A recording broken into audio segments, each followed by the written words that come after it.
Alors, le premier domaine de connaissance, on l'appelle la gestion de l'intégration du projet. D'accord?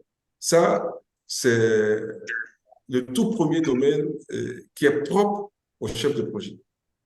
C'est le domaine qui permet d'intégrer tous les autres domaines de connaissance. Comme son nom l'indique, c'est de l'intégration. Alors, ce domaine consiste donc à élaborer et puis par la suite mettre en œuvre le plan du projet, le plan de management de projet. Quand on parle de plan de management de projet, c'est celui qui comprend tout ce qu'on veut faire à l'intérieur du projet, quoi on veut faire et comment on veut le faire. Donc voilà, c'est le domaine de connaissance qui gère cela. Le chef de projet, à ce stade, est considéré comme un chef d'orchestre, un maestro. C'est lui qui intègre tout ce qui lui vient des différentes entités. Il y a des entités du marketing, du commerce, euh, des ressources humaines. Voilà. Il s'interface avec eux et il intègre tout cela dans le projet. Donc, vous voyez, à ce niveau, rien que pour la phase de gestion d'intégration, il y a 7 processus différents. D'accord?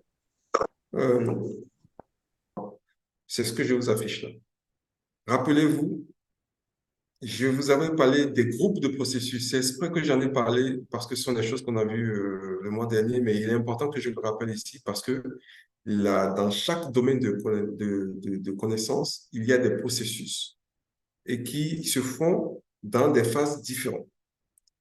Aujourd'hui, là, particulièrement sur la gestion de l'intégration, tous les 5 groupes de processus sont occupés. Vous voyez qu'il y a quelque chose, il y a un processus dans chaque case. Vous avez l'élaboration de la charte du projet qui se fait dans la phase d'initialisation. La charte du projet, c'est le document qui comporte tout ce, tout ce qui touche au projet. Le projet en lui-même, son business plan, les contraintes, les exigences du client, et qui fait quoi, comment on le fait, le plan de management du projet, les ressources dont on a besoin, tout ça, c'est inscrit dans la charte du projet. Vous comprenez? Donc, c'est quelque chose qui se fait dans le groupe de processus d'initialisation. Deuxième processus, dans la partie gestion de l'intégration, c'est l'élaboration du plan de management. Ça aussi, vous comprenez que c'est quelque chose qui est très, très important. C'est un document très volumineux qui dit quoi faire et comment le faire. Alors, j'étais donc au troisième groupe de processus. Donc, vous voyez bien à l'écran qu'à ce niveau, on en a deux.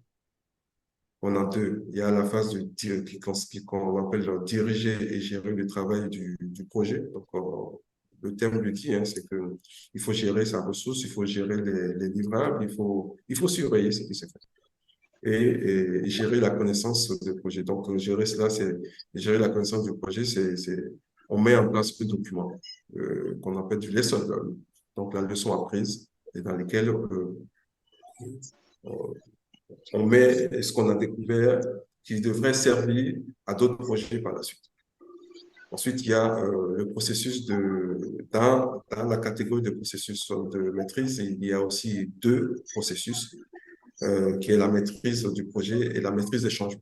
La maîtrise du projet, c'est là où on contrôle ce qui a été fait dans la phase précédente.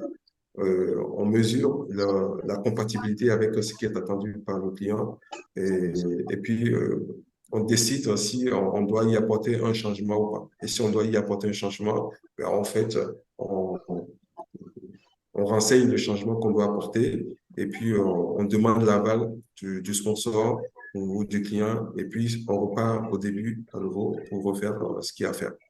Et puis il y a le tout dernier, qui est la clôture du projet. La clôture du projet, c'est quelque chose qui se fait donc dans la gestion de l'intégration du projet. Ça, c'est le tout premier domaine de connaissance que je viens de vous présenter, qui a 7 processus. Je me suis attardé un peu là-dessus, exprès, parce qu'il est important. C'est le boulot, c'est le travail du chef de projet. Cette partie ne peut pas être sous-traitée à qui que ce soit. C'est le chef de projet c'est celui qui a la vue complète sur le projet, donc qui sait les tenants et les aboutissants. Donc, ce travail lui revient pleinement.